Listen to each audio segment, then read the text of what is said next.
to kick off with, I'm going to actually take you on a journey through time. I do hope you'll come with me and enjoy it. And in that process, you'll hear a bit about the Timescapes study, what we've been doing. But I want to sort of go back to the sort of conceptual foundations for the work that we do, really, and talk a bit about that. So, journey through time. So, I want to think in the next little while about time both as a conceptual category but as a methodological strategy. And it's an important medium. It's not just the medium through which we do research, it's an important topic in its own right, and that's one of the things I want to get hold of. So what I'll try to do as we're talking sort of conceptually is make that link between, if you like, theory and method, which is often quite difficult to grasp.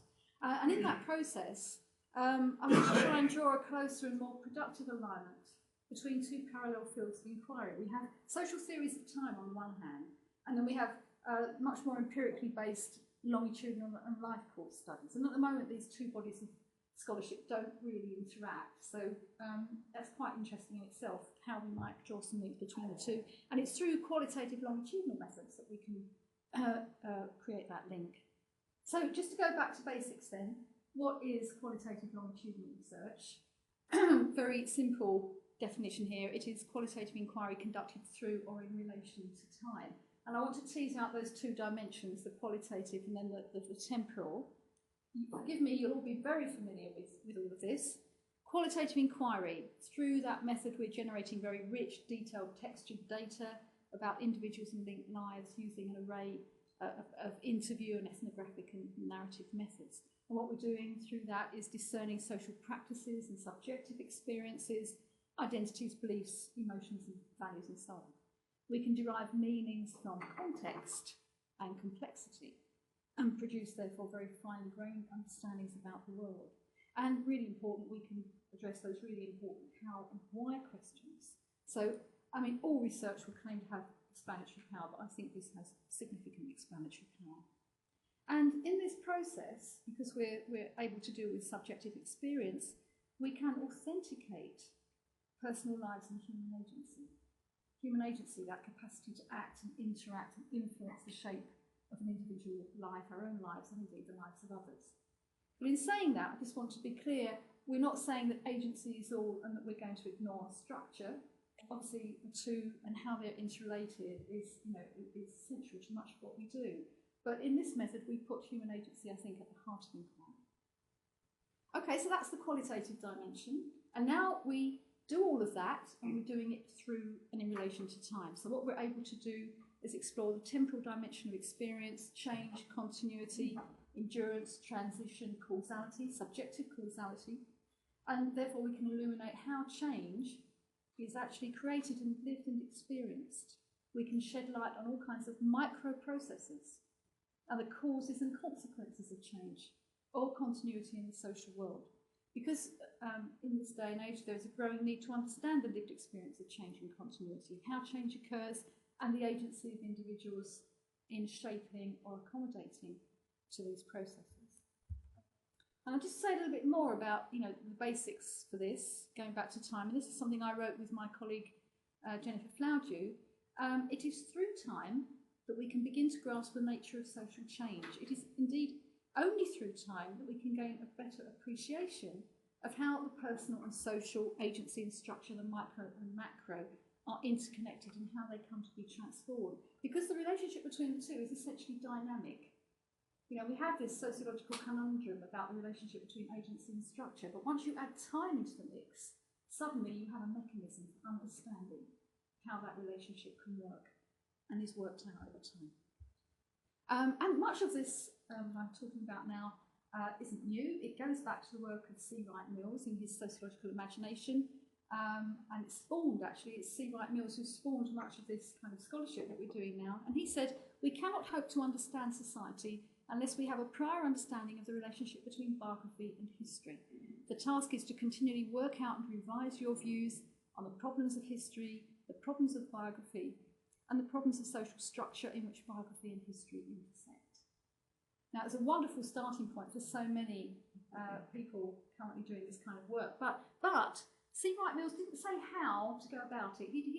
How are we going to link biography and history? So we've been grappling with that one ever since. Just a word here, I'm talking here about, very much at the conceptual level, but QL inquiry has enormous policy relevance. It's a really good tool for policy. Understanding processes of change is important in policy contexts where individuals or organisations are required to change their behaviour or adapt to changing environments. And if you want to follow up those sorts of ideas, if you go to, as a special issue of Social Policy and Society published in 2007, I do have a bibliography list here, by the way, and there'll be one on the web for you to refer to. But that special issue deals with qualitative longitudinal research in social policy contexts. So it's basically that idea. It's also, this method can be used as a tool for tracking what happens to organisations, new initiatives, policy initiatives, as they're unfolding on the ground. It can be a very, very practical tool for navigating processes of change in policy contexts. Just a word now about research design before we say a bit more about time. There are several kind of basic designs, but the nub of it really is a prospective design, which is tracking individuals or groups. We like to think of it as walking alongside people as their lives unfold. And you can do that in different ways. So in other words, you're doing your research in real time as things happen. We can do extensive tracking over many, many years. I don't know if any of you know of the 7up TV programme, or you've seen it. This was a documentary programme started in the 1950s by a chap called Michael Apted, an ITV documentary, which looked at the lives of a number of 7-year-olds from different social backgrounds. So with children that were living in children's homes and those from very wealthy backgrounds in private school. And then having made that programme, and he was very much an innovator because he interviewed these young people and got their views on their lives. Now, to do that in the 1950s for childhood was really innovative. And what he's done is created a documentary on the lives of those young people every 7 years since. And it's absolutely fascinating to see what's happened to them. They're all now 50.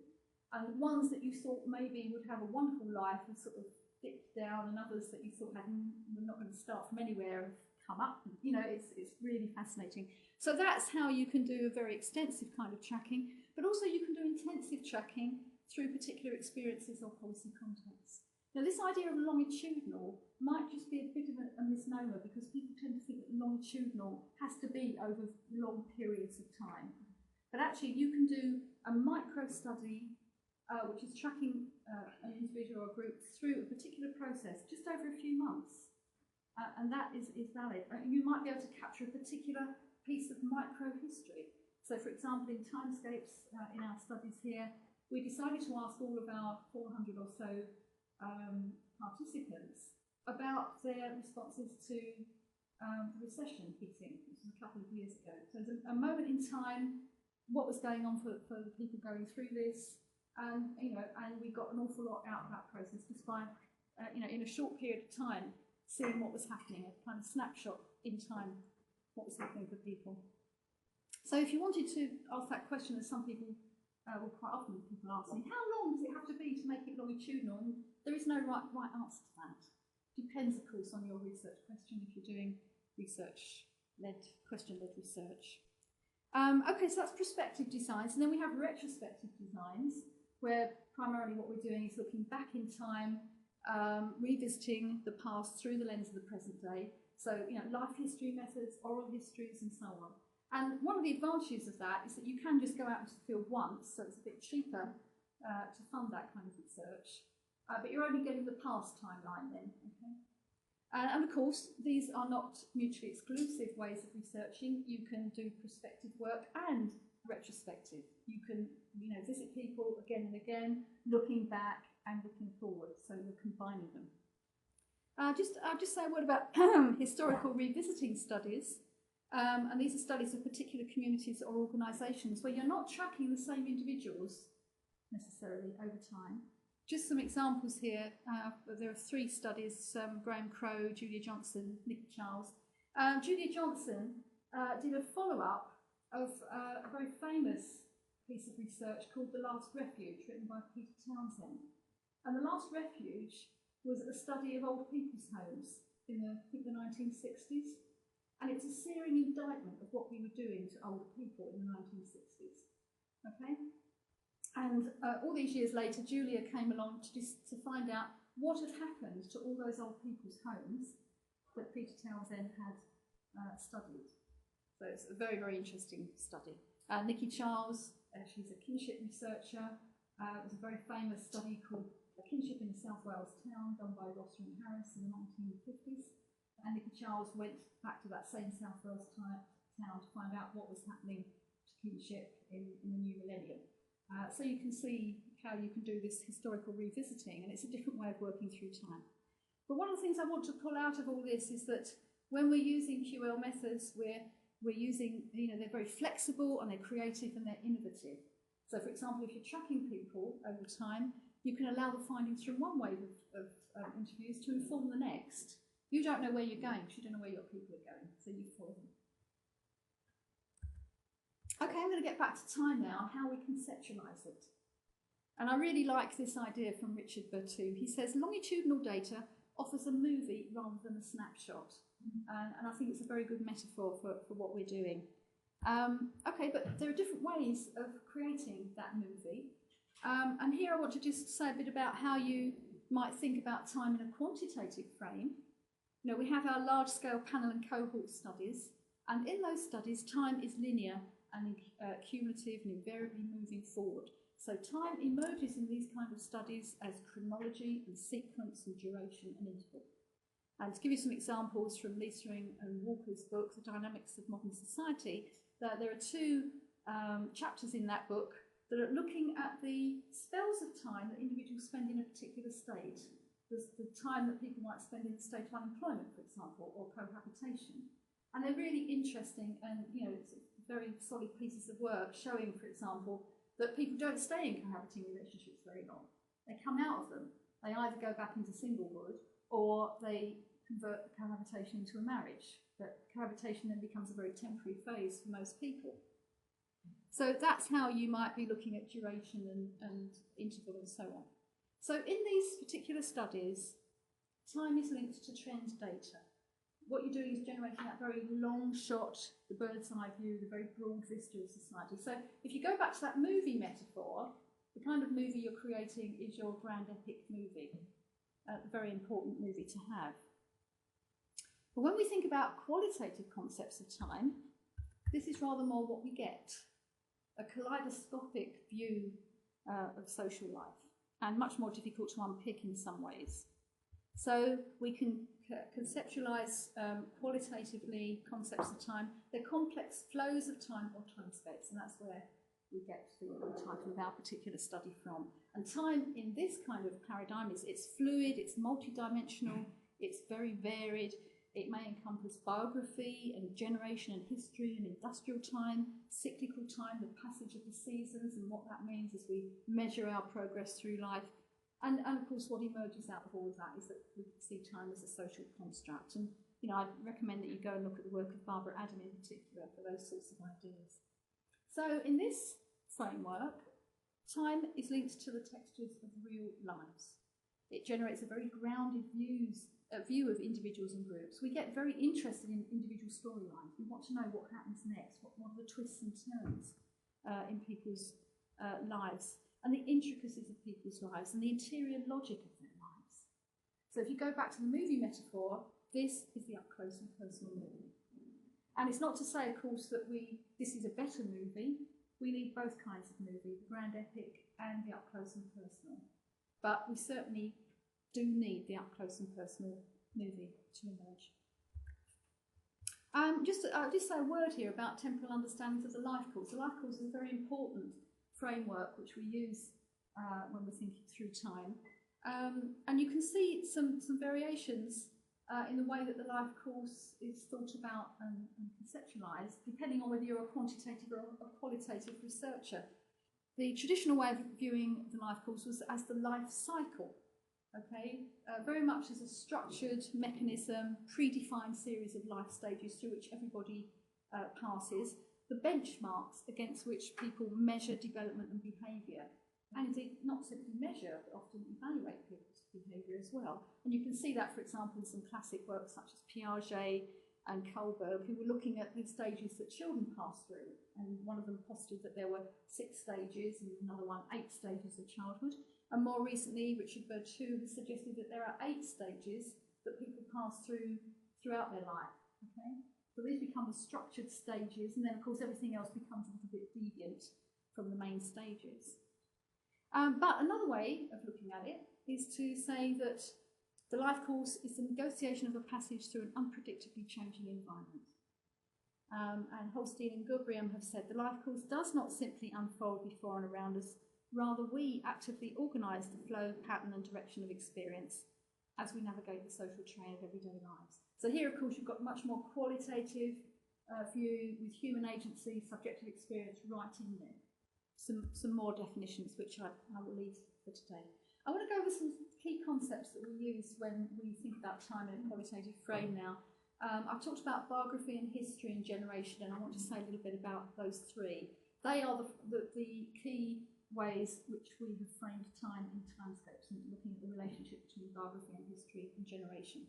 So biographical time, this is an individual life that flows through the lifespan from birth to death, and it's shaped by and interacts with a multitude of personal and relational and historical events. And I really like the idea of Prue Chamberlain's of life journeys. You know, if you think about the life journeys that people have, life journeys of individuals, but also collective biographies of groups or organisation. And if you know, for example, that an individual moves from point A to point B, so going back to that example I gave earlier, cohabitation, you know that so many people will go into cohabitation and then they'll come out of it. What triggers a change in direction? Was it an active choice of people, or were they pushed into making that particular change in life?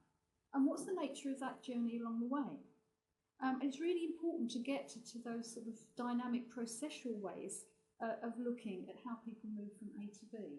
In fact, it goes back to that idea of the Odyssey, really, which is that the nature of the journey is just as important as the destination that you reach. Very important.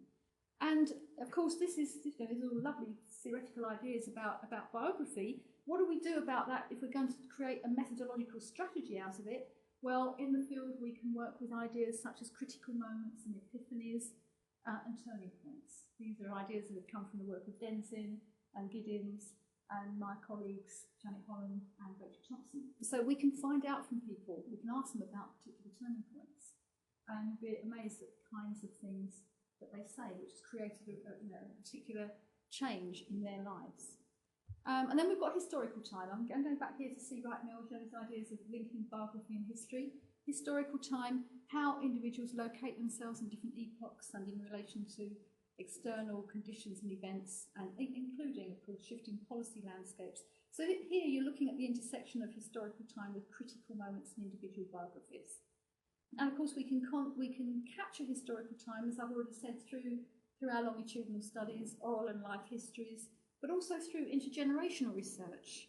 So just for example, I have some colleagues at Leeds, Mark Priestley and Sonali Shah, and they did a wonderful story of disability through the life course. And they had three cohorts of disabled people. The first cohort was born in the 1940s, and then there was another cohort born in the 1970s, I think, and then a later cohort born in the 1990s.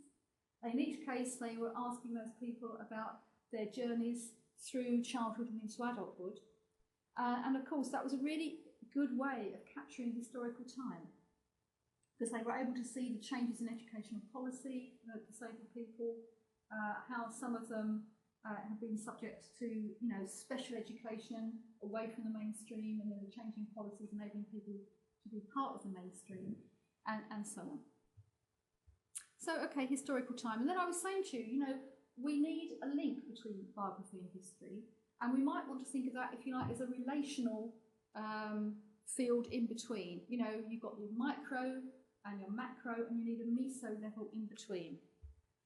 In our field, in family research, which is what Timescapes is largely about, we use the concept of generational time.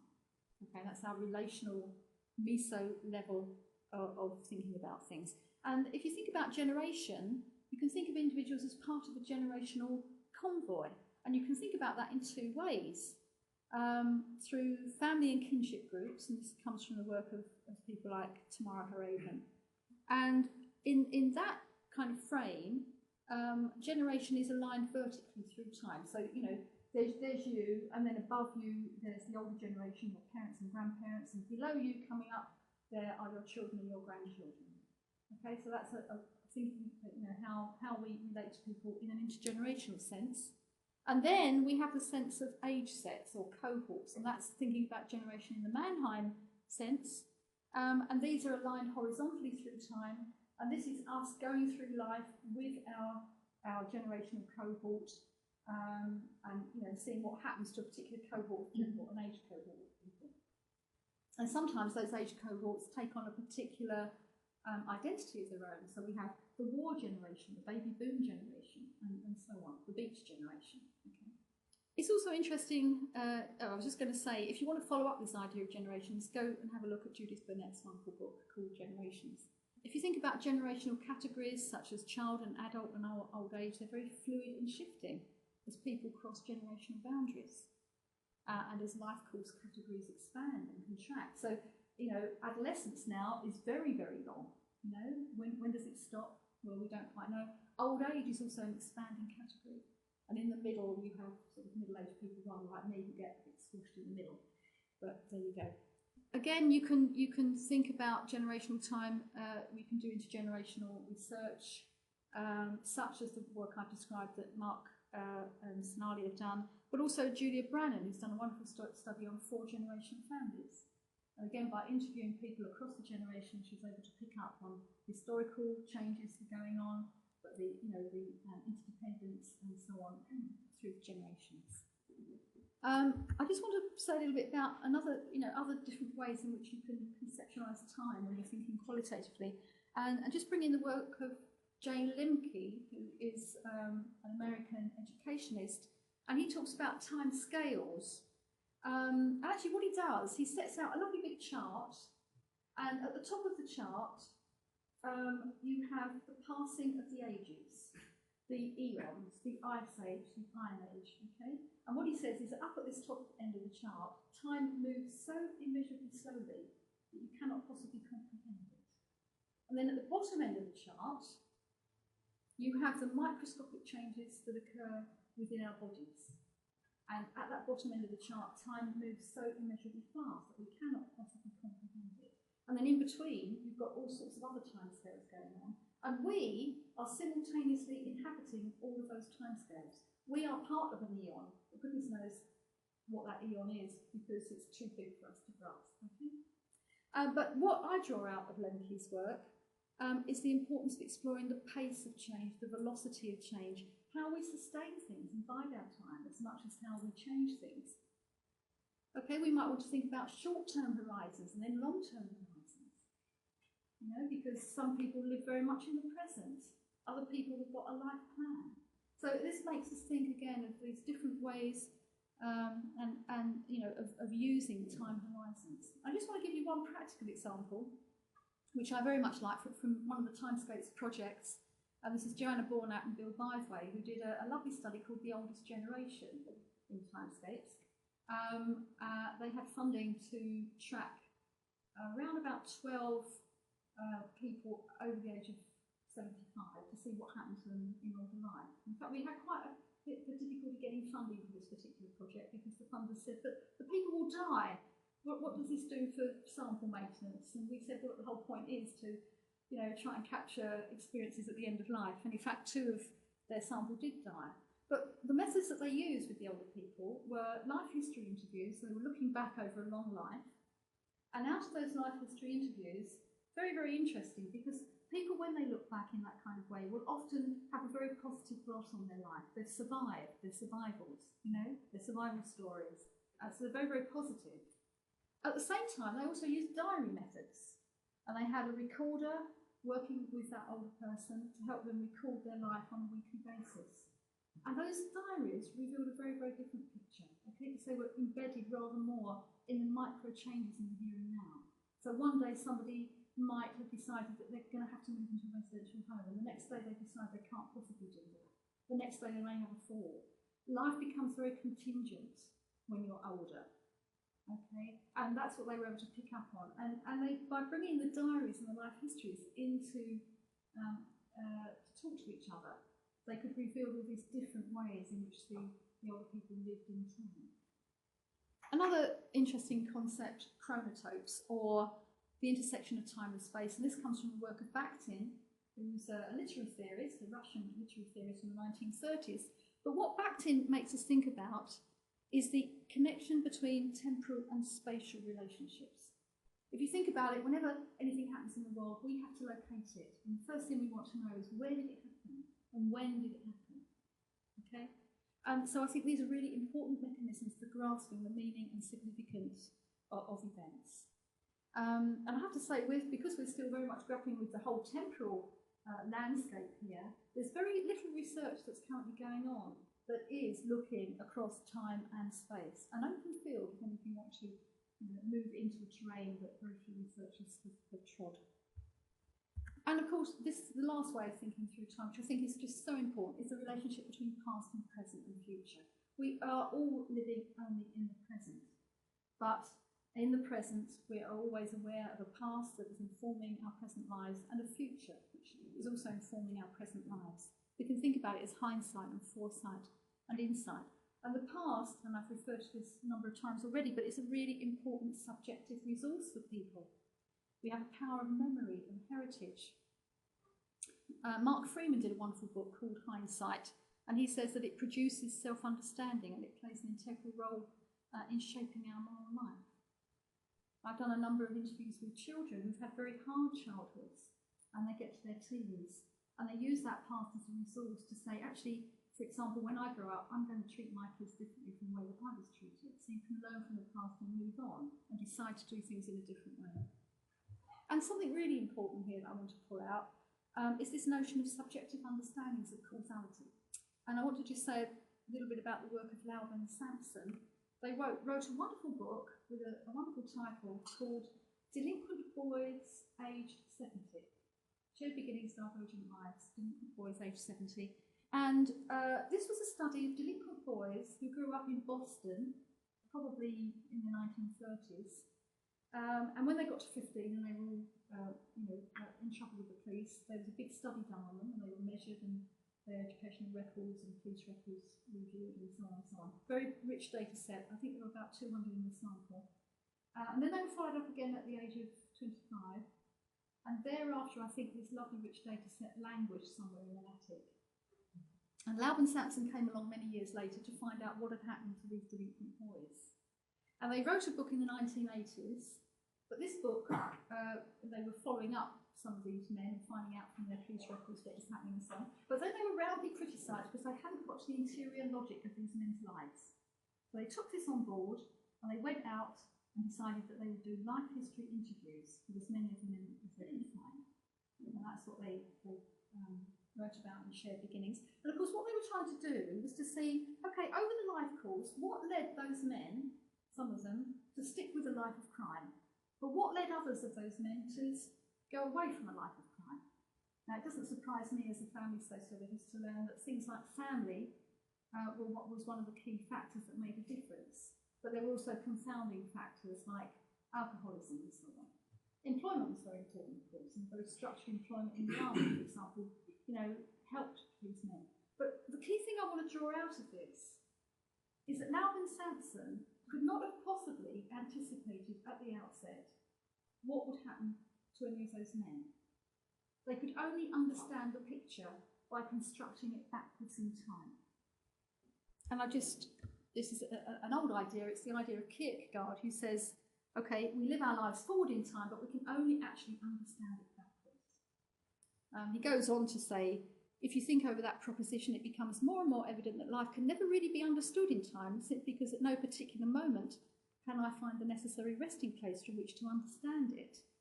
But what I would say to that is that that's what we as sociologists, as researchers, we can do that. We step back and we find the resting place in order to construct a story which is meaningful. Okay, just to go back then, just to say also, the past is never fixed. You might think it is, but it isn't. We overwrite and we reconstruct the past all the time from the vantage point of the ever-changing present. And I really like this quotation from one of the participants who took part in Molly Andrews' research. You can find her work, she's a narrative researcher. And this participant said, when you look back, you see the path or paths that you've taken. The path would obviously not be so clear when you're groping up and finding it, would it? I mean, it's rather like going up a mountain. You're sort of looking that way and that track and it looks too steep and you're going around another one. Whereas when you're high up, you can look back and see it and it sort of stands out much more clearly, things you didn't realise at the time. And if you think about it, you know, as you're going up along the path, every time you look back, you get a different view of the past. That's the point. So you reconstruct the past as you go along. Okay, that's a lot about the past, but I also want to say something about the future, because the future is so important and it's very much a neglected field of research. And you can follow this up with the work of Barbara Adam, who's written a book called Future Matters with her colleague Chris Groves. Foresight. If we can understand the future, we can understand people's aspirations, we can understand the seeds of change. Who are those pioneers that go off in different directions and make things happen and change the world? So it's a really important thing. It's very important in policy context where people are supposedly going to change their behaviour, but how do you get them to do that? How do you get people to, you know, find new aspirations and then put those aspirations into practice? Are those aspirations realistic or not? What they need to get there, and so on and so on. And again, how do we capture the future in our research? Well, we can use things like timelines, and we can ask people to write about the future and then tease out in our interviews how they've constructed that future for themselves. And I just wanted to give you some examples from fieldwork data here. You might not be able to read this, but this is from the Young Lives in Times project, one of the Timescapes projects at Leeds, and this is from Amelia. And at the age of 15, we asked all of these young people to write an essay about how they envisaged their life at the age of 25. And Amelia says, well, I finished my medicine course at university. I'm now training to be a forensic pathologist. I have a little green car, which I use to get around. She talks about her flat and how she's going to move to Barcelona. She emails old friends and they update me with their lives. I'm writing stories in spiral-bound notebooks, which litter the floor. The flat is clean as we keep it in good condition, and I take the train down to Leeds during the holidays and visit my family. Now, what we know from Amelia's interview is that this is an extremely realistic view of where she will be when she's 25. She's already on track to do precisely these things. She's already writing, she's already very well qualified, and so on and so on. Here's another one, another young person talking about how they envisage life at the age of 25. She says, I'm now a Key Stage 1 in Year 1 class. I really enjoy it, and I enjoyed university when I was 18, and I went to Australia for a year and it really matured me. And I'm now married with one child, and I want more than one child. And my husband and I live in a regular house and earn enough money to go abroad and buy our child toys. And she says, I enjoy life and love the family aspect, and I spend time with my family, and I'm lucky enough to still keep some friends, and so on. So she ends up by saying she met her husband when she was 20, we're married at 22, and I want 3 or 4 children. I'm still in touch with most of my family, and that's it really. Okay, but it's a very different kind of set of aspirations, which again you think are actually quite realistic for this person. And one of the interesting things was that Sophie's mum went off to Australia and had this big sort of flowering, you know, and then came back and got on with life. And that's partly where Sophie gets the idea she'll do exactly the same. She'll go off travelling and then come back. I wanted to give you some examples of timelines. You know, you can construct them in so many different ways, but here's a young person who was born in 1993 and is constructing a timeline up to their current life at the age of 2007. The timeline is littered with important family events, the births of siblings, the deaths of people, like an aunt who got married and so on. You can also see that this person has put on some historical events, like the knocking down of the Twin Towers. And then when we go back, we ask that person to project into the future and do a timeline there, and then we can see whether that trajectory actually materialises and why it may, or you know, what are the opportunities or constraints that get people there. Okay, that's another kind of timeline. This is a pretty empty one from a young person that hasn't really got much sense of where they've come from. So that's quite interesting. I'm kind of getting towards the end now, but I just want to talk about some of the challenges of doing this style of research. It is a real challenge to maintain a sample over time. It's not just sample maintenance, it's sustaining relationships with people over time, which has a different sort of feel to it, really. And we do need to develop strategies for sample boosting. Although in my experience, and a lot of my colleagues, because of the way we work with people, they get very committed to doing this kind of research because we're validating their worldviews and they want to maintain their involvement. Data collection is very eclectic and we generate so much data. We started off in doing this kind of research, maybe 10, 15 years ago. You always had to have at least 60 people in your sample to get funding. But now we're down to about 10, 10, 15. We can still get very rich accounts and answer our research questions with much smaller numbers of people because the volumes of data that we gather are huge. And that data may always have a provisional feel. There's always the next instalment in the story. So when do you bring the research to a close? When do you feel you've finished? These are some of the challenges. There are challenges of analysis, and it's very time consuming. And what you're doing is proceeding in two directions simultaneously. If you like, you've got your cross-sectional analysis, which is repeated. Every time you're out in the field, you've got a cross-sectional analysis, looking across all your cases. And you have to do it after each wave, or you'll get in a real muddle. And at the same time, you're building up your longitudinal case studies of individuals and what happens to them. Okay? And then you want an iteration between the two. So you need mechanisms to do it. One of the methods that we've been using more recently is a framework program. It's developed by Nat Sen, Ritchie and Lewis have written about it. And it's a very nice simple grid system. You have a grid for each scene, and you have your vertical axis where your cases run. At the top, you have your time intervals for your waves of field work. And you can put your data into the grid so that you can, it's creating a map of your data, if you like. It's very useful. There are ethical considerations, very much the same, if you like, as the usual ethical considerations in qualitative research, but they're magnified because you're running over time. Consent is an ongoing process. There are all sorts of issues about maintaining boundaries around the researcher and research relationship. How do you bring the research to an end? People sometimes get very dependent on you. One of our researchers in Timescapes are working in a very poor community, looking at grandparenthood in a community where the generations are very closely layered, very common for people to have children at the age of 15 or 16. And when she went out into the field, she would do things like sweep the floor and go and buy the milk to, before you could sit down and have a chat. And that's the sort of involvement that you might find, and you have to manage it. And there's issues around, if you're doing evaluation research or tracking policy context, you've got to be clear about the ethics of working with practitioners. Are we evaluating them? Are we providing a tool for them to evaluate themselves? These are important issues. But having sorted out some challenges, I just want to finish really by talking about the power of QR research. It is a very powerful tool for knowing and understanding the social world in a different way. We can discover the unimaginable through this method. And it can address some of the grand challenges of social science in our world of rapid social change. And just to paraphrase something that Barbara Adams said, when we start seeing things qualitatively through the lens of time, it quite simply changes everything. So I hope you've enjoyed that journey through time. I'm very happy to take any questions or comments from you. Thank you very much.